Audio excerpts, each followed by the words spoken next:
Ganhando, perdendo ou empatando, tem análise tática no canto rubro-negro com o nosso Paulo Roberto, nosso Paulo analista. Já peço o seu like, toca aí no gostei, meta de 1000 likes aqui neste vídeo pelo trabalho, para que a gente veja o que é que a gente pode salvar de positivo, o que é que a gente alerta também de negativo nessa derrota. Claro, quando perde muita gente nem assiste, mas para quem gosta de aprofundar e de saber sobre o jogo, tá aí.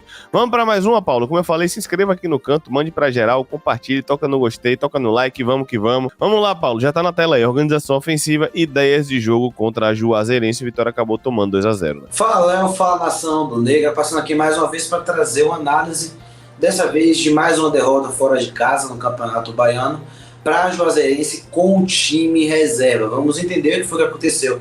Embora seja uma equipe que não tinha entrosamento, nunca havia jogado junto, a gente está aqui para analisar o que foi que essa equipe, já que ela entrou em campo, o que é que ela fez de bom, o que é que ela fez de ruim. Bom, o primeiro ponto é que ficou muito claro durante quase toda a partida que uma das maiores ideias e estratégias que o Vitória buscou ter, principalmente para fugir do gramado ruim do Adalto Moraes, né, que o meu sempre falo atrás aqui, o Vitória é um time que gosta de aproximar.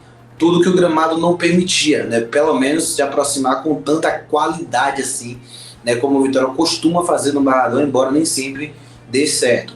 Mas o Vitória, né, quando viu que não teria essa dificuldade de chegar a bola pé em pé, a gente buscou utilizar um jogo mais longo, mas trazendo a primeira organização.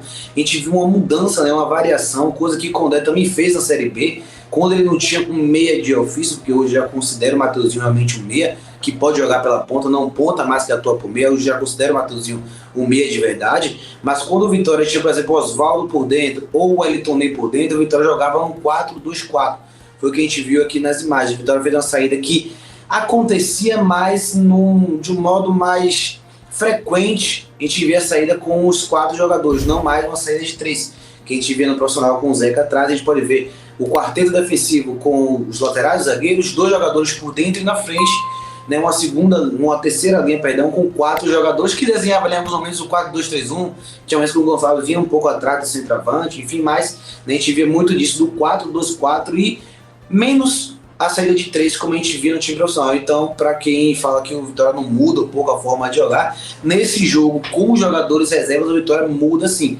E aqui já trazendo uma ferramenta que a gente mais utilizou, como eu trouxe no primeiro tempo e também no início ali do segundo tempo, foi a bola longa. Né, algo que no início do jogo, durante 10, 15 minutos, a gente até, né, não vou dizer que começa muito bem, mas é melhor do que a Juazeirense. A gente consegue conectar ali algumas bolas longas, como aquela de Dudu para Matheus Gonçalves, a gente consegue conectar outra para Zé Hugo, que ele chega na linha de fundo e ganha escanteio, e outras ações também, a gente faz uma bola longa, a gente vence a primeira disputa no meio de campo durante aqueles primeiros 15 minutos, e aí tinha mais espaço para poder atacar, mas como eu disse, tudo que eu falei aqui eu trouxe justamente a minutagem com que isso aconteceu no primeiro tempo, porque infelizmente foi algo que, com o passar da minutagem, foi caindo. A bola longa que começou acertando muito, termina o primeiro tempo e inicia o segundo errando muito também.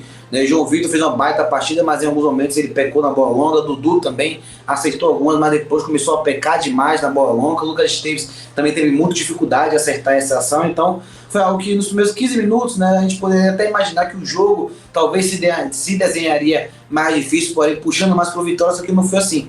E aí a gente começou a ter muitos problemas que já vamos trazer para esse vídeo, mostrando um dos principais problemas do Vitória no primeiro tempo, né, principalmente ali depois do gol, que foi, né, 2 pontos. O primeiro que a gente observa aqui é que, como o Vitória atacava com a linha de 4 e o Vitória perdia essa bola, a gente tinha somente a primeira linha bem postada atrás, e isso foi uma das ferramentas, né, boas para a gente não tomar tanto assim volume, embora a gente tenha sofrido bastante, mas isso amenizou um pouco, porque não tinha mais um lateral lá na frente, já estavam todos aqui atrás.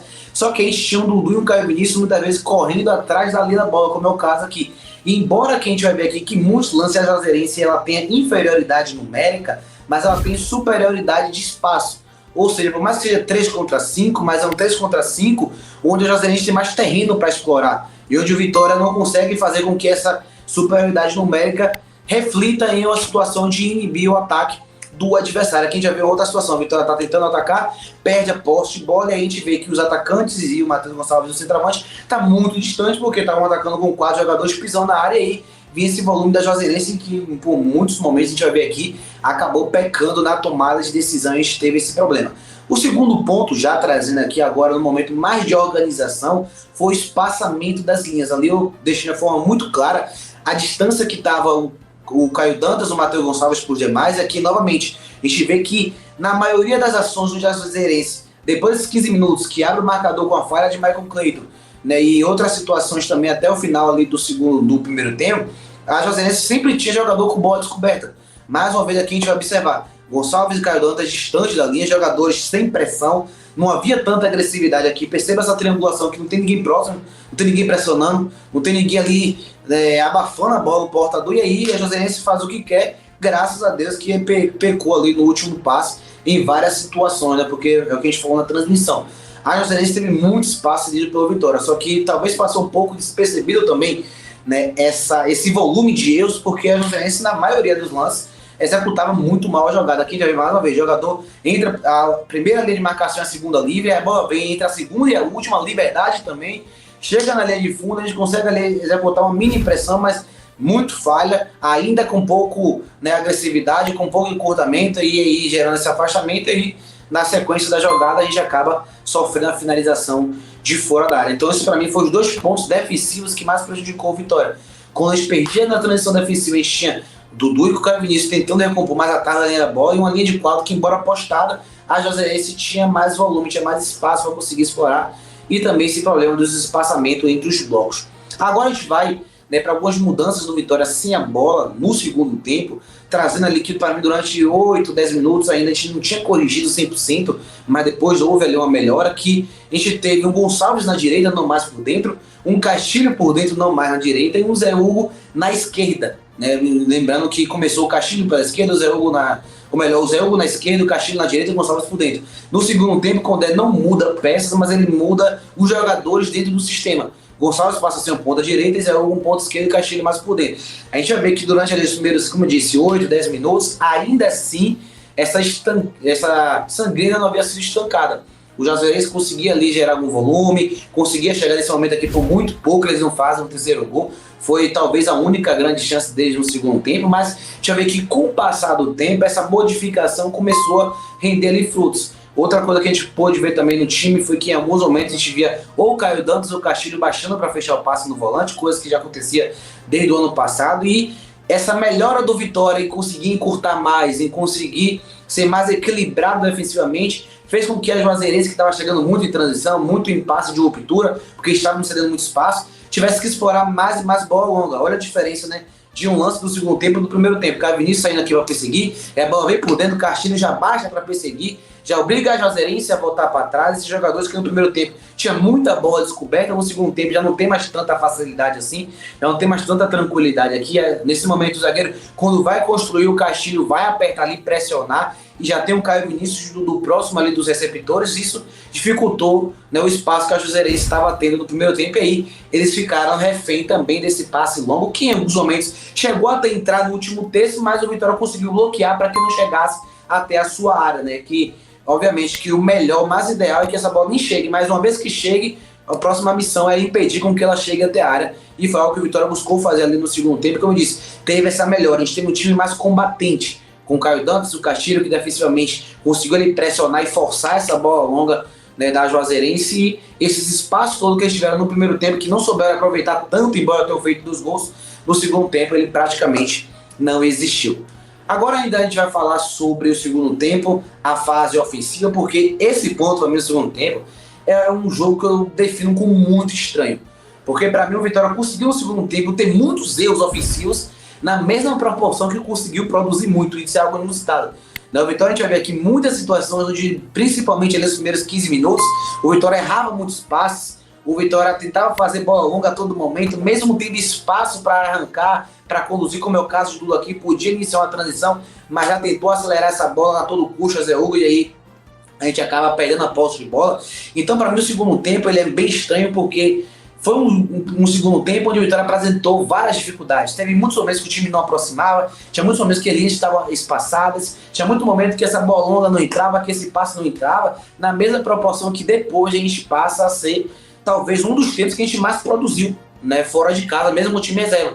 Já que a gente bota 2 bolas na trave no segundo tempo, o goleiro faz 2 defesas difíceis no segundo tempo, a gente tem uma finalização, né, de Caio Dantas que acaba batendo o Matheus Gonçalves, uma de Matheus Gonçalves bloqueada, uma de Dudu pra fora, então a gente acaba criando um volume de jogo, um gol anulado de Caio Vinícius, então a gente teve ali várias situações no segundo tempo, mas é claro, embora tivesse essa produção toda, não pode deixar de falar, né, desses momentos aqui onde o Vitória realmente teve ali um pouquinho mais de dificuldade, né, principalmente ali nos 15 primeiros minutos, 20 primeiros minutos, e aí depois o Vitória foi melhorando, não somente com a entrada dos meninos, até antes, um pouco é bem verdade, o Vitória já estava melhor. Com os meninos a gente viu isso saltar mais, porque os meninos foram mais ousados, né, os meninos foram mais para cima, o Fábio Soares, né, o Luiz Miguel, né, foram mais agudos nas suas tomadas de decisões, mas era algo que a gente já estava vendo, por exemplo, essa ação aqui, né, do Vitória, né, sem tantas opções, né, de passe, tenta ali fazer o jogo pelo corredor central, e aí a gente vê que nesses momentos o Vitória já passa a conseguir, né, chegar mais no último terço, pisar mais na área, infiltrar um pouquinho mais,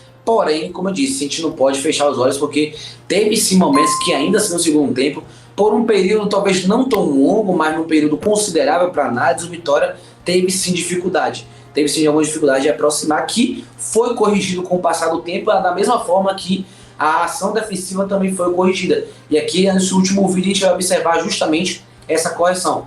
Como ali o Vitória, depois de um período, né, de tentando ainda, né, conseguir aproximar e tal, o Vitória teve momentos que fugiu um pouco mais dessa bola longa, viu que por mais que não tivesse tantas trocas de passes, dava para fazer 1, 2, 3 passes e atacar o último terço. Fazer 1 a 2 arrastes e atacar o último terço. O Vitória buscou fazer mais, como foi essa ação aqui do Caio Vinícius, que ele pisa bem ali no último terço, numa triangulação curta, com poucos toques, porque o campo não permitia, mas com objetividade a gente chega no último terço, tem um cruzamento e uma finalização aqui. O Matheus Gonçalves domina fazendo o giro, percebe Zé Hugo atacando no último terço, a gente consegue mais uma vez infiltrar na área, coisa que a gente, embora no primeiro tempo a gente tenha a ligação, né, de Matheus Gonçalves, que viu na transição, de João Vitor, foi na bola parada, a gente não viu tantas ações do Vitória conseguindo penetrar a área do Juazeirense. E no segundo tempo a gente viu isso várias vezes. Nesse lance aqui, mais uma vez, a Vitória com a mesma jogada, conseguindo ali acelerar uns 2 arrastes para cima, fazer o passe ali de ruptura, buscando ou centroavante ou ponta, atacando ali o último terço. Uma jogada aqui bem semelhante, né, do Vitória, como eu disse, com essa melhora que teve depois do segundo tempo, aproximando ali por dentro, e aí Dudu acha, né, o Cáceres, que também no segundo tempo, embora não tenha feito uma partida excepcional, mas ele conseguiu avançar um pouquinho mais, fazer cruzamentos, tem uma bola que ele entra na área e cabeceia para trás, enfim, foi um momento onde o Vitória não apresentou o melhor futebol do mundo, mas de fato eu concordo com os torcedores que falam que produziu para pelo menos fazer um gol, né, para não dizer empatar, que também não seria um absurdo, mas produziu para não sair zerado no marcador, né, como foi a finalização na trave que a gente viu, né, aqui em alguns momentos, e outras situações onde o goleiro deles foi exigido e conseguiu ali, né, dar muitos frutos. Aqui a gente vai ver a jogada, né, do João perde pressão dos meninos, do Fábio Soares, do Luiz Miguel, conectando bem ali pelo lado esquerdo, até que vem o cruzamento, né, e Caio Dantas obriga o goleiro a fazer uma belíssima defesa no rebote. Infelizmente o Caio Vinícius estava impedido. Então foi isso, a análise de Juazeirense 2, Vitória 0. E se você assistiu até aqui, bote aí Vitória 2, Bahia 0 no Bavi, sem muita ideia. Aproveite e comente aí o que você achou da análise depois de assistir sobre esse espaçamento e tudo mais. E claro, se inscreva aqui no canto, tá? Vamos que vamos. Obrigado, Paulo, mais uma vez. Tamo junto, galera. É nóis. Um abraço.